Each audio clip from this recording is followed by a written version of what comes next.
কেন আজকে দেখছেন না কোন একজনকে দিয়ে দিয়েছি জাহান্নামের কুকুর?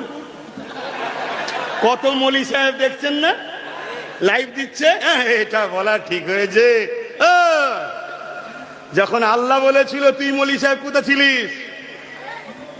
যখন রোজার মাসে ওই জাহান্নামের কুকুরটা গরিবের ইফতার গুলো ভেঙেছে, গরিবের ঘর গুলো ভেঙেছে, গরিবের কল ভেঙেছে, রোজার মাসে নিরীহ নিরীহ মুসলমানদের ঘর বাড়ি ভেঙে দিয়েছিল, রোজার মাসে নিরীহ মুসলমানদেরকে উচ্ছেদ করে দিয়েছিল, বাচ্চা বাচ্চা ছেলেদের ঘরে এখন রোজার মাসে মেরেছিল। 2021 মনে পড়ছে এই জাহান্নামের কুকুর যখন মুসলমানদের উপরে জুলুম করছিল। এই মুনাফিক বক্তা মৌলী সাহেব, তুই তখন কোথায় ছিলি যে জুলুমটা অন্যায় হচ্ছে? ও দালাল, ভাড়া পাও না দালাল মৌলী সাহেব, তাই তো? ভাড়া পাও, ভাড়া। তাহলে কড়া ডোজ না দিলে এই দালাল গুলোকে চেনা যেত, এজন্য একটু কড়া দি। কিন্তু ভুল বলেছি কি না, জাহান্নামের কুকুর বলা যাবে না। মাদ্রাসা রয়েছে এখানে, মৌলানা সাহেবরাও রয়েছে, তিরমিজি শরীফের হাদিস, ইবনে মাজাহ শরীফের হাদিস, মিশকাত শরীফও আছে। আল্লাহ নবী খারিজিদের ঘরে জাহান্নামের কুকুর বলেছে। শুনছেন আমার কথা? আল্লাহ নবী। তাহলে আমার বিরুদ্ধে যারা কলম ধরছে মূলত কোন জায়গায় কলমের খোঁচা মারছে বুঝতে পারছেন? হ্যাঁ, জাহান্নামের কুকুর বলেছে, ঠিক এই ভাষাটা খারিজিতে করে, জাহান্নামের কুকুর। শুনছেন তো নাকি? আপনার পেস্টিজ লাগলো নাকি?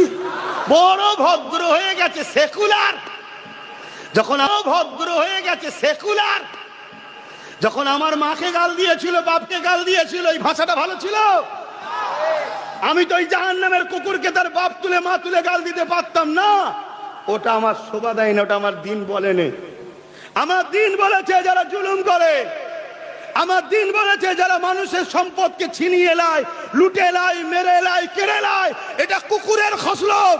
আমার দিন বলছে তারা জাহান্নামের কুকুর। এতিমের মাল খাবি, এই যে এতিমখানা, আজকে যদি প্রকৃত এতিমের ওপরে মানুষ তার জাকাতের টাকাগুলো যদি এতিমকে দিত বা এতিমখানাগুলোর পিছনের দিকে খেয়াল রাখতো, তাহলে আজকে এতিমরা গরিবী হালে জিন্দেগি কাটাতো না, এতিমরা প্রতিষ্ঠিত হয়ে যেত।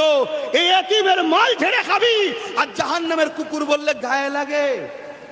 হ্যাঁ, কোরআন তো আরো বড় কথা বলেছে, এখন সব বলবো না, আরো কে কে বেরোয় একটু দেখি, তারপরে একেবারে ছিপি মুড়বো। অহংকার করছি নি, আম্মা বিনি আমাদি রব্বিকা ফাহাদ্দিস। আল্লাহর কসম করে বলছি, জাত পাকের কসম করে বলছি, যার কুদরতি হাতে আব্বাস সিদ্দিকীর জান আছে, নিঃশ্বাসটা টেনেছি, বাড়ার আগে মরে যেতে পারতাম। যিনি আমাকে বার করার ক্ষমতা দিচ্ছেন তিনি হলেন আমার স্রষ্টা, আমার রব, আমার মালিক, তিনি আমার আল্লাহ। আমার অন্তরের খবরও তিনি জানেন।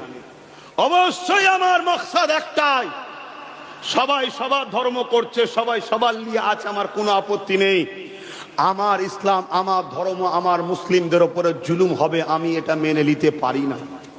শুনছেন তো নাকি? পাশাপাশি একজন রসুলের উম্মত হিসাবে কোন ধর্মের গরিবের উপরে